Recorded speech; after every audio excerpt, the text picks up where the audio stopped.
We see some of the horrible thing going on in politics and the world and striving. We're all trying to get our own way through carnal methods. And, it's disgusting, the kind of ways people strive for acceptance or to get their way. And yet Jesus said, I'm going to get my kingdom in the earth by serving people, by taking the lowest place, by loving this way. That's how we're going to get it done.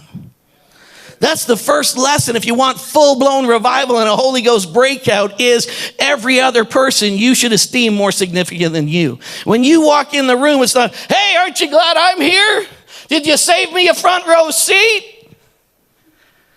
When you walk in the room, everybody else feels better because you have come to make their lives better, to serve them. You walk in the room not because you want to be Mr. Impressive. You walk in the room because you're impressed with everybody else. Okay, that was good, Pastor. That's the whole thing about number one. It was, look, first lesson that must be embraced. Revival, what's it look like? It looks like a towel. That's what it looks like. Love one another as I have loved you. What I now did to you, do this unto others. If you know and you really comprehend what I did here, do this and you will be blessed. Amen. I want to be blessed. Serve others. Love others. Put others and esteem them better than yourself, and you'll walk in blessing all the time. Guaranteed. All right, so that was the first lesson. So a mark of spiritual maturity is when a Christian takes off the bib, gobble, gobble, gobble, and puts on the apron. Amen. For even the Son of Man did not come to be served, but to serve and to give his life a ransom for many. Cheryl last week talked about John 14. Quick couple of thoughts there. Let not your heart be troubled. I watched Nancy Reagan's funeral. What an amazing, amazing time to watch that funeral. And to see all the wonderful things said, to see people from such diverse backgrounds sitting together, smiling and celebrating a life. Why can't we do that? And it doesn't have to be done when somebody dies. It should be just the way it is all the time, Why can't people just get along? All you need is love. Ba-ba-da-da-da. All you need is love. It's really true, folks, It really is that simple. Let not your heart be troubled. They read this passage. It was Diane Sawyer read this passage. Let not your heart be troubled. You believe in God, believe also in me. In my Father's house are many mansions. One of the most brutal English translations ever. Everybody thinks that I can't wait to go to heaven and see my mansion, what he's building for me. Hope it's pretty, and hope mine's probably better than yours. You probably got a shack on the outskirts. And it's all this competition and pride and nasty stuff that shouldn't happen. You know what I mean? There's a home in glory in it, outshines the sun. And we sing all this bad hymnology that gives us poor eschatology, which cripples us from being real believers right now. But it says, in my Father's house, there's lots of room. There's all kinds of dwellings. In my Father's house, there's space for everybody. In my Father, there's room for you. And he goes, look, I'm going to make a place. If it were not so, I would have told you. But I go to prepare a place for you. He's preparing a place. I am going right now.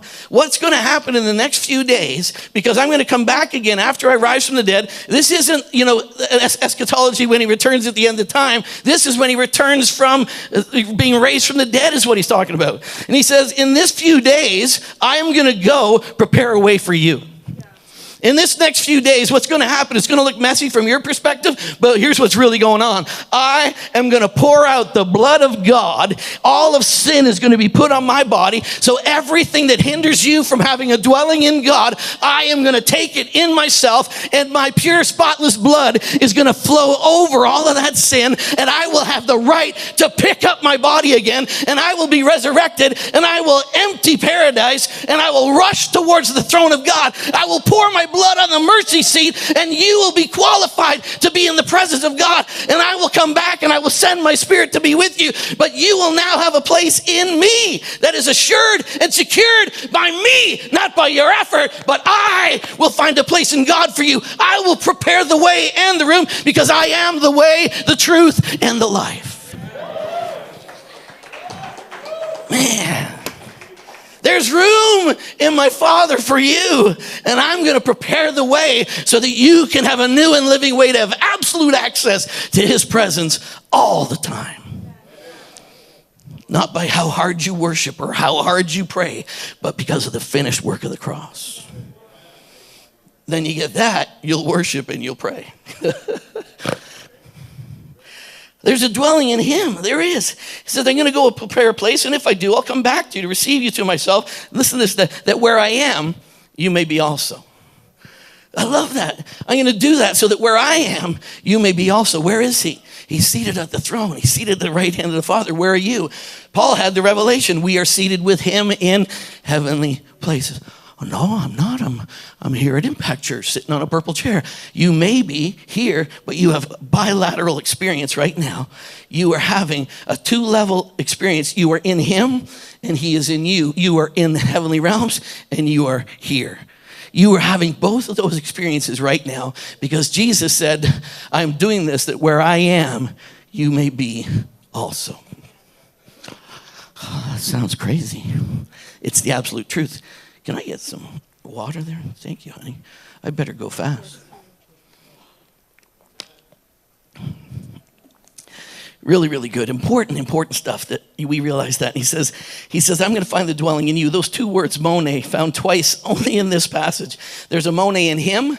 I'm going to go make a way so that you can be in him. And then I'm going to come back and you'll be cleansed and sanctified so that we can make our mone in you. So not only are you in him, but now legally he can be in you. He's not in you because of your performance. He's in you legally because of the finished work of the cross. His glory flows where the blood is applied. And when you apply a blood to your life, his glory legally has access to your life. Done once and for all. Has nothing to do with your performance. Has everything to do with his. So that where I am, you may be also. But then he said, so that right now, my Father will come and we will make our home in you and with you. Jesus said, I am the way, the truth, the life. No one comes to the Father except through me. Let's go to John 15. You ready? John 15, he's like several things here. He says, as the Father loved me, I also have loved you. Abide in my love. You have to understand, all these teachings are all connected to this small group of people. This wasn't in a big church service or on the side of a mountain. This was to a small group of guys. All right, very, very intimate stuff. But he says, if the Father loved me, I have also loved you. Abide in my love. These things, he said, I've spoken to you that my joy may remain in you and that your joy may be full. You're going to go through some miserable stuff in the next few days, but I'm trying to tell you these things ahead of time so that you can pursue them with joy, because the joy of the Lord is your strength. You're going to need to know this. Then he also said, if they persecuted me, they're going to persecute you. It's going to happen. He said, but I'm telling you, I'm going to send the helper. And when the helper comes from the Father, he's going to testify. He's going to witness of me, and you will also be my witnesses. Now, having said that, let's go to John 15, verse 1. You ready? John 15, verse 1. I am the true vine, and my Father is the vine dresser. I am the true vine, and my Father is the vine dresser. All right, it says, every branch in him, say in him. Every branch in him, or every branch, verse 2, in me that does not bear fruit, he takes away.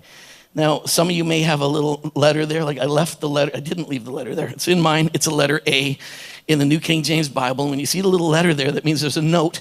Go check out the note. And in mine, the note says, or is lifted up. So it's a big difference if you translate it take away or lift it up. It says, every branch in me that does not bear fruit, he takes away. Wow. That sounds nasty because it's a branch in him. It's something in him, and he's going to take it away. So then you look at that little letter and you take a look at what does it say? The letter says, or he lifts up. So how many think lifts up is very different from takes away? Very different. Like if you read takes away, you'd be going, oh my goodness. So if I'm not productive, he's going to cut me off. If I'm not manifesting fruit in my life, he's going to cut me off and throw me out. I better try harder. Amen. There's a lot of sermons just like that. But this is a brutal translation because it really should be, he lifts up. And every branch that bears fruit, he prunes that there may be more fruit. You are already clean because of the word I have spoken over you. Abide in me and I in you. What's he talking about? How are we going to do this from now on? What's going to happen? How are you guys going to manifest the kingdom? How are you going to, do this? I'm going to tell you that you're going to be my disciples. And now through you, you're going to fill the world with my teachings. You're going to disciple the nations. How are you going to do it? You're going to do it by abiding in me. You're not going to do it by your effort. You're not going to do it by you being Mr. Smarty Pants or Mrs. Smarty Pants. Even if you are, God bless you. You're going to do this because you abide in me. It's all about your relationship with me. You moving forward, you got to get this right. You've got to abide in me.